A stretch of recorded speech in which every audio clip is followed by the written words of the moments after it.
Mesdames et messieurs, bonjour, je suis Vincent Kameni. Après un petit temps de repos, nous voici de retour. Mesdames et messieurs, nous allons parler de l'actualité.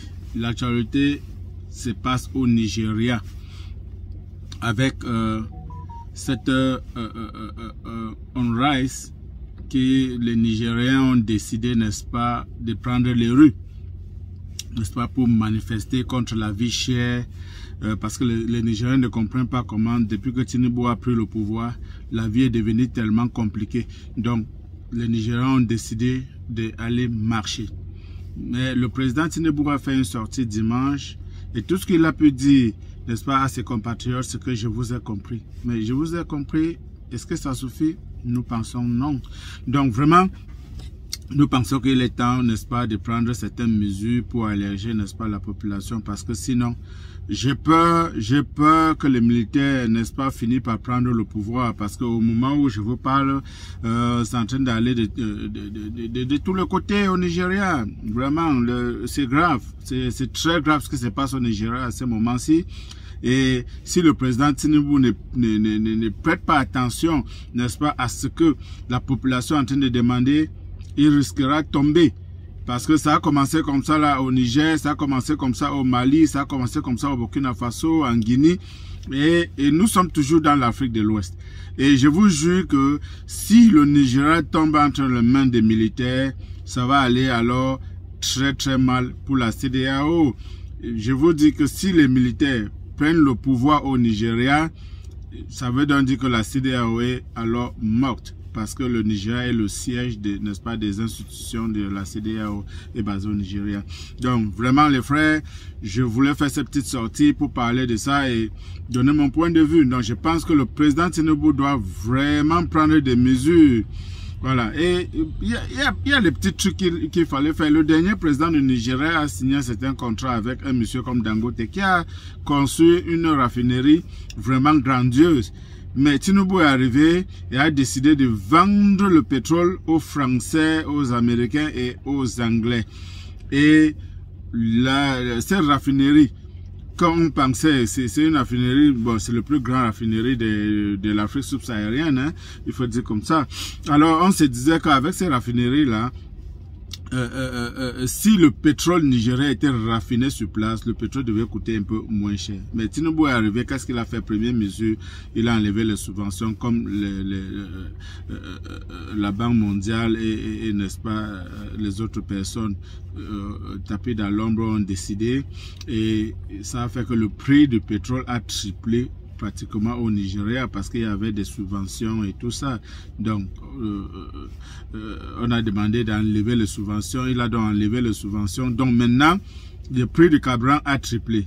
Et vous savez que le carburant impacte sur tout. Parce que il faut faire tourner les machines. Parfois, beaucoup utilisent les groupes électrogènes. Si vous achetez même les marchandises, il faut les transporter. Donc, le carburant est dans tout ce qu'on fait.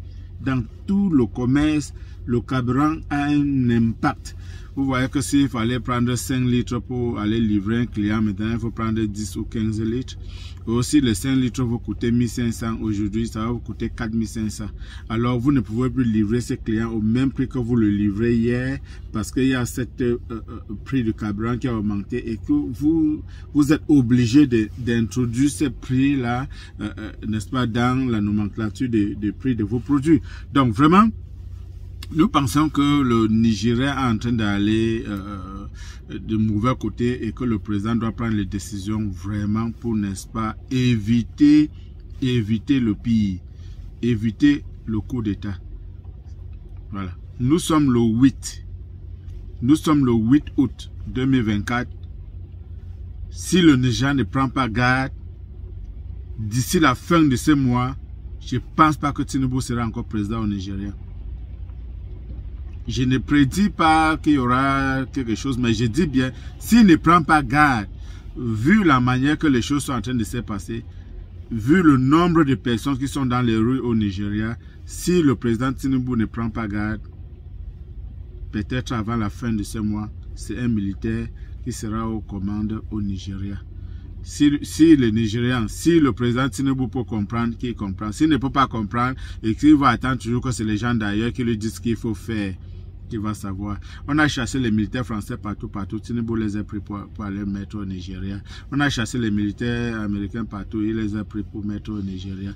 Et c'est-à-dire que il a beaucoup de choses qu'il est en train de faire et c'est pourquoi vous voyez ces manifestants, dans certaines régions du Nigeria, ils manifestent avec, n'est-ce pas, le drapeau de la Russie et tout ça.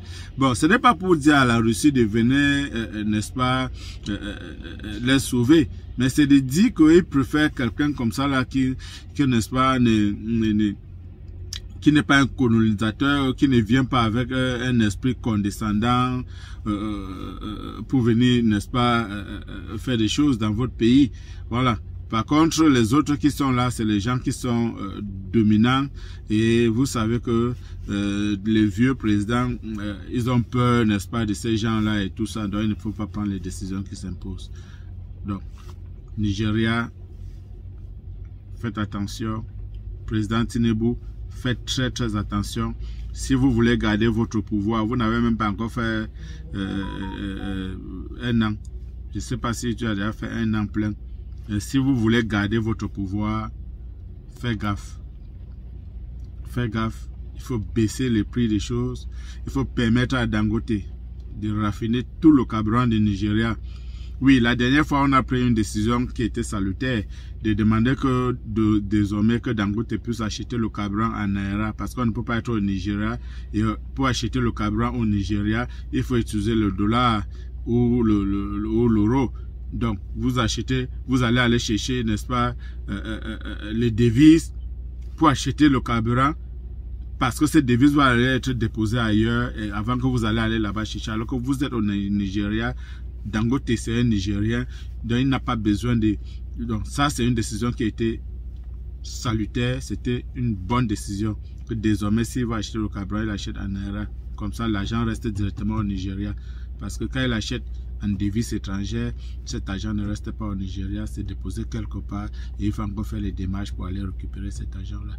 Voilà, merci. C'était juste pour tirer l'attention du président Tinubu que si d'ici la fin du mois, il ne prend pas les mesures qui s'imposent pour alléger la population, son pouvoir risque de tomber.